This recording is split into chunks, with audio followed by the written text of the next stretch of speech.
Happy New Year, General Math students. Welcome back to school. We are going to start a brand new unit this week. We're going to start Unit 5, which is on ratios, proportions, and percentages. It is a long unit, so it's going to take us a while, but we're going to go relatively slow to make sure you guys understand it.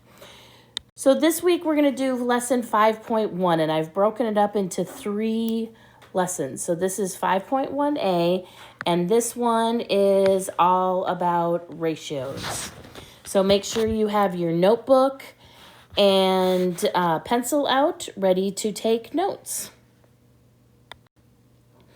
This is the first page that's going into your notes. And actually in this lesson, this is the only thing that's going into your notes.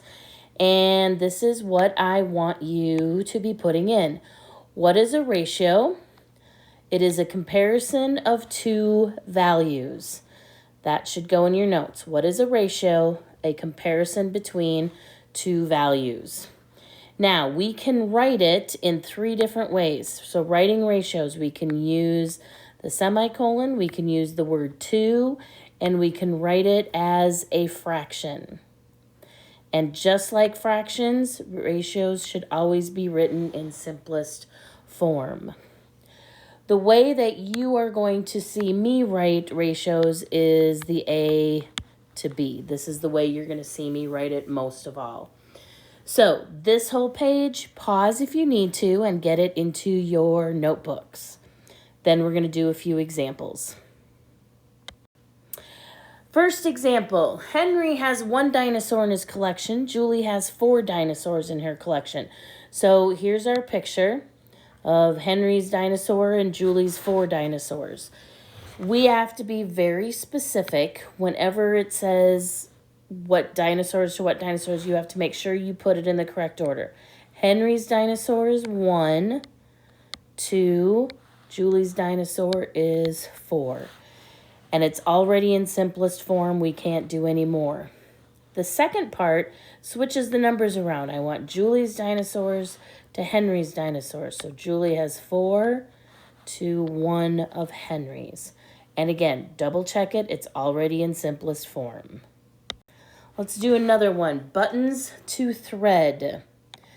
So we have 1, 2, 3, 4, 5, 6, 7, 8, 9, 10, 11, 12, 13, 14, 15, 16, 17, 18, 19, 20. 21 buttons. We have 1, 2, 3, 4, 5, 6, 7 threads. So buttons to thread.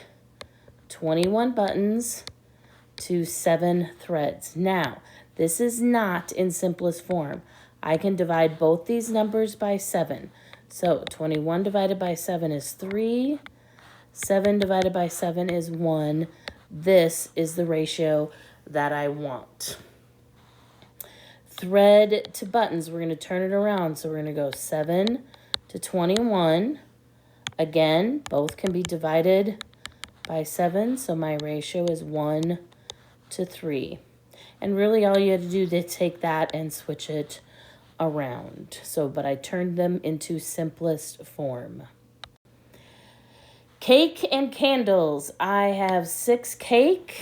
I have 1, 2, 3, 4, 5, 6, 7, 8, 9, 10, 12, 13, 14, 15, 16, 17, 18, 19, 20, 1, 2, 2, 23, 24.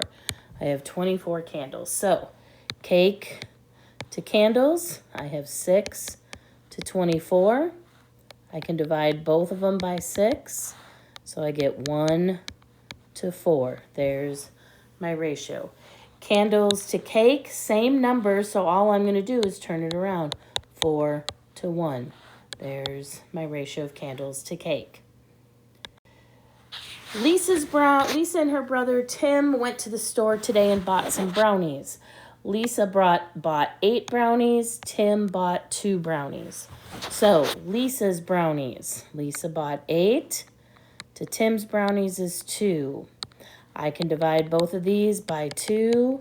So my ratio is 4 to 1. Now they want me to turn it around. Tim's brownies to Lisa's brownies. So I'm going to use this ratio and I'm just going to turn it around. 1 to 4. Save myself a little bit of time. Apples to oranges. Pause the video, see if you can do it by yourself to begin with. Here we go. Apples to oranges. I got 1, 2, 3, 4, 5 apples to 1 orange. Already in simplest form. Oranges to apples, 1 to 5. Don't have to simplify it anymore. Okay, you're done with this video, so you're going to, right after this video and Go Formative, you're going to do the practice 1 through 8. And then you'll be going on to 5.1b.